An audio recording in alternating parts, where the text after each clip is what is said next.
Here's everything you might have missed in the Guardians of the Galaxy Holiday Special.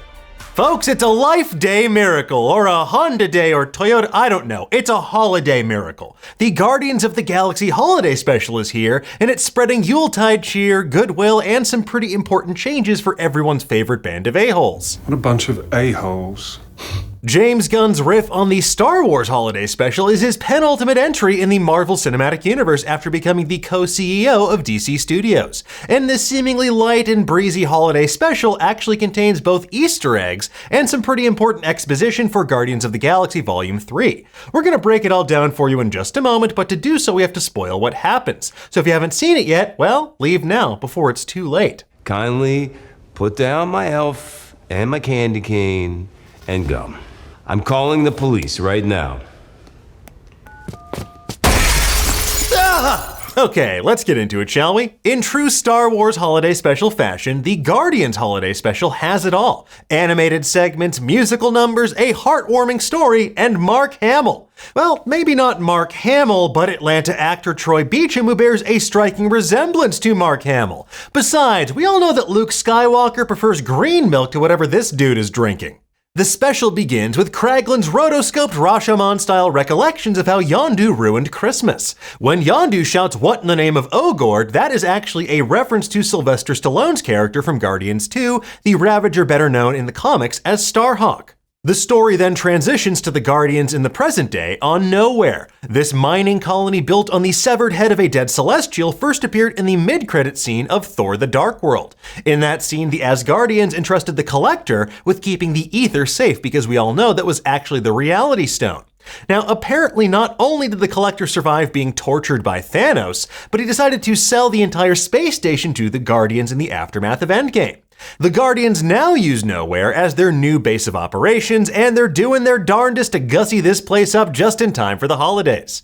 In addition to Groot being absolutely yoked now, another major addition to the team is Cosmo, everyone's favorite Soviet space dog from the comics. Modeled after the real-life Soviet space dog Laika, Cosmo was originally part of the Collector's collection, and now seems to be a full-fledged member of the Guardians. Voiced by Borat 2 standout Maria Bakalova, Cosmo has telekinetic powers, but she isn't quite as powerful as her Marvel Snap counterpart, at least not yet. In the comics, exposure to cosmic rays wound up giving Cosmo psionic abilities, and that space dog went on to become the head of security on Nowhere. These powers are unexplained here, but Guardians Volume 3 will explore Rocket's tragic origins and connection to the High Evolutionary. He was a scientist hell-bent on turning his subjects into the perfect version of themselves. Now, Rocket may actually be one of the High Evolutionary's new men from the comics, animals that were experimented on and evolved into humanoid life forms. Even if Cosmo wasn't part of his mad scientist menagerie, these two can likely bond over their shared scientific trauma, and if nothing else, Rocket has those sweet, sweet treats. Also, I want one of those delicious treats in that bag. Moving on, the band who plays Star-Lord a song about Christmas are the members of the Old 97s, and they actually released a Christmas album of their own a couple years ago. One of the lyrics references Hermie, the elf who became a dentist in the classic 1964 stop-motion animated TV special Rudolph the Red-Nosed Reindeer. While Star-Lord may take umbrage with their characterization of Santa, it is truer to the comics than he knows. Santa Claus has actually been part of the Marvel Universe since 1954's Strange Tales number 34, but he was officially established as a mutant in 1991's aptly named Marvel Holiday Special number 1. And while we briefly see someone dressed as Santa on Hollywood Boulevard, we'll have to wait until the eventual Holiday Special sequel to see Mutant Santa in all of his glory. Ho ho, hell no! The opening credits also bear a striking resemblance to the font used in A Christmas Story. As for those Zarg nuts that Drax is hyper-focused on, that was the snack he was eating back in Avengers Infinity War when he was pretending to be invisible. But these Zargs pale in comparison to the special's biggest revelation of all. That Mantis is actually Peter Quill's sister. So it looks like Ego left his e-goo behind Dairy Queens all over the galaxy. After hearing Peter tell stories about Kevin Bacon for years, Drax and Mantis decide the only sensible way to save Christmas is to kidnap the actor and give him to Peter as a present. Taking the Benatar to Earth via the Universal Neural Teleportation Network, they arrive on Hollywood Boulevard, which looks just like that in real life. Here we see a number of questionable costumed characters, including folks dressed as Zorro, Jack Sparrow, Captain America, Ant-Man, Black Widow, Captain Marvel, and one of the GoBots. And while the GoBots franchise didn't quite stand the test of time like Transformers did, apparently they are a sentient race in the MCU, and one of them killed Drax's cousin. As for that golden statue man, my headcanon is that he's cosplaying as Crawley from Moon Knight. Also, one of the people that takes a photo with Drax and Mantis is celebrity tattoo artist Dr. Wu. In the background, you can spot a poster for Kingo's movie Haxan 3 Haxaner at the Chinese theater, and later, there's another sign for Kingo's Christmas. So the question is Kingo back from being kidnapped by the celestial Arishem, or were these in the can before Kingo got in the finale of Eternals? The answer is obviously the latter, but maybe Arishem has like a soundstage up there in the World Forge that we didn't see in that movie.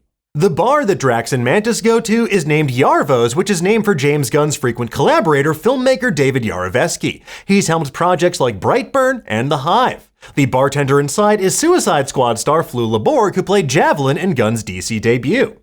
On the map of the stars, we can see Suicide Squad stars Margot Robbie and John Cena, as well as Queen Latifah, Arnold Schwarzenegger, and a throwback photo of Mark Paul Gosselaar, and of course, Kevin Bacon himself. At home, Kevin Bacon is kicking back and watching the film made infamous by Mystery Science Theater 3000, 1964's Santa Claus Conquers the Martians. One of the cops that Mantis and Drax take out is named R. Bobbitt, named for prop master Russell Bobbitt. He works on a number of Marvel Studios productions, including both the Guardians movies. As for Officer Fitzgibbon, James Gunn frequently pays homage to his oldest friend Larry Fitzgibbon by including characters named Fitzgibbon in his projects. Case in point, in the first Guardians movie, the Doctor is named Fitzgibbon, and there were also Fitzgibbons in Suicide Squad, Peacemaker, and basically every other movie or TV show he's done since. Aboard the ship, we get another DC reference from Kevin Bacon. When he's told to be a hero by Mantis, he pretends to be Batman, and this adds to previous references to Marvel's distinguished competition in films like Eternals and Iron Man 3. Back on Nowhere, everybody eventually gets into the holiday spirit after Kraglin warms Kevin Bacon's cold dead heart, and they get over that whole human trafficking thing. Crazy, right? We also learn that the Guardians have another brand new ship in their fleet. This one is dubbed the Bowie in the grand tradition of Peter Quill naming things after his pop culture heroes. Like that song that David Bowie sang, Heroes. It's a real space oddity, huh? Have a ship like that out there? But they could find if there's life on Mars. Ziggy Stardust. Unfortunately for Kraglin, he still can't control Yondu's Yaka arrow after acquiring it in the end credits of Guardians Volume 2. But hey buddy, at least it looks cool. Moving on, Peter gets Groot a slightly updated game console, a Game Boy. If you recall in Guardians 2, Groot was obsessively playing a portable version of Defender that was released in 1982. The Game Boy didn't release until 1989, so just imagine the leaps and bounds and bleeps and bloops he's about to experience. Nebula gives Rocket something that he's always wanted, at least ever since the Battle of Wakanda in Infinity War, Bucky's vibranium arm. Now this raises a number of questions, but hopefully the quest to get Bucky's arm back will be the plot of Thunderbolts. It also ties back to Rocket's passion for cybernetic limbs acquired through illegal means, dating back to the very first Guardians film. Here you go. Oh, I was just kidding about the leg. I just need these two things. What? Cosmo gets Kraglin a dead Orloni, the rat-like creatures that we saw skittering around on Morag in the opening of the first Guardians movie. Mantis gives Drax his funny little man, and Groot gives the team surprisingly well-made dioramas of the events of the film. It shows that not only is Groot very bad at planning ahead, but he's very good at making dioramas. In a flashback, we also learned that after ruining Christmas, Yondu opened his gift from Peter to reveal a Yoda-esque toy, and he was so touched he decided to give his young ward the pair of pistols that became Star-Lord's signature weapon.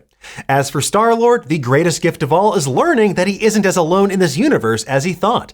Not only does he have his chosen family with the Guardians, but he has a living blood relative in his newfound sister Mantis. And while Gamora may still be missing and Peter's heart may still be broken, at least this ragtag group has proved that deep down, they really do care about each other. And that's a bond they will definitely need to carry with them, as what's been teased about Guardians 3 so far looks like it might tear poor Rocket apart.